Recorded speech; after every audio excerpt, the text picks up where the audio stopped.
अस्सलामु अलैकुम सामईन व नाज़रीन, उम्मीद करते हैं आप सब खैरियत से होंगे।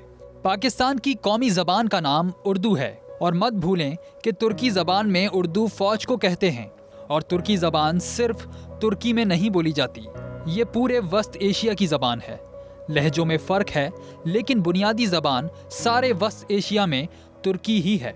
हिंदुस्तान में मुग़ल सल्तनत के बानी ज़हीरुद्दीन बाबर की ज़बान भी तुर्की थी। ये सब लोग वस्त एशिया से ही आए थे, जिसमें मौजूदा उज़्बेकिस्तान, ताजिकिस्तान, तुर्कमानिस्तान, काज़ाकिस्तान, किर्गिस्तान और अफगानिस्तान वगैरह सब शामिल हैं। लेकिन इनमें वो मुल्क शामिल नहीं था जिसे अब तुर्की कहा जाता है। मौजूदा तुर्की का इलाका पहले अनातोलिया कहलाता था, जो कि रोमन एम्पायर का हिस्सा था। तुर्क कौम यहाँ आबाद नहीं थी, वो तो स्टीपी के इलाकों में बसती थी। स्टीपी वो इलाका है जिसमें अब ये सतान पर ख़त्म होने वाले ममालिक नजर आते हैं। अनातोलिया पर पहले सल्जोकी तुर्कों ने कब्जा किया था और इनके बाद उस्मानी तुर्कों ने, जिनके अदवार में बड़ी तादाद में स्टीपी में आबाद तुर्क कौम के बहुत से कबीले अनातोलिया में जाकर आबाद होने लगे थे।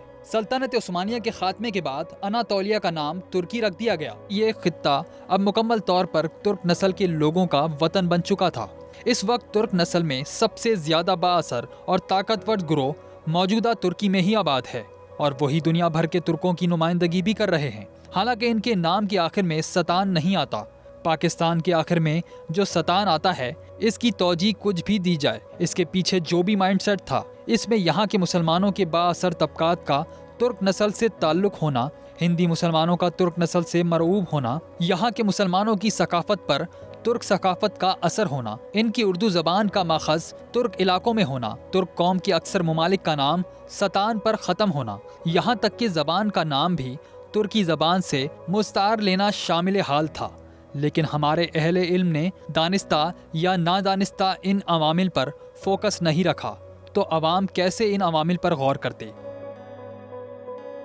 हमारा किबला और काबा अरब दुनिया में है, जो दुनिया भर के मुसलमानों का मुश्तरका मरकज़ है। लेकिन हमारी तहजीब व तमद्दुन का मरकज़ व महवर उर्दिस्तान है, मुसलमान अफवाज का वो अजीम खित्ता जो शुमाल में काज़ाकिस्तान से लेकर जुनूब में पाकिस्तान तक फैला हुआ है, तो मशरिक में किर्गिस्तान से लेकर जुनूब में जदीद तुर्की तक।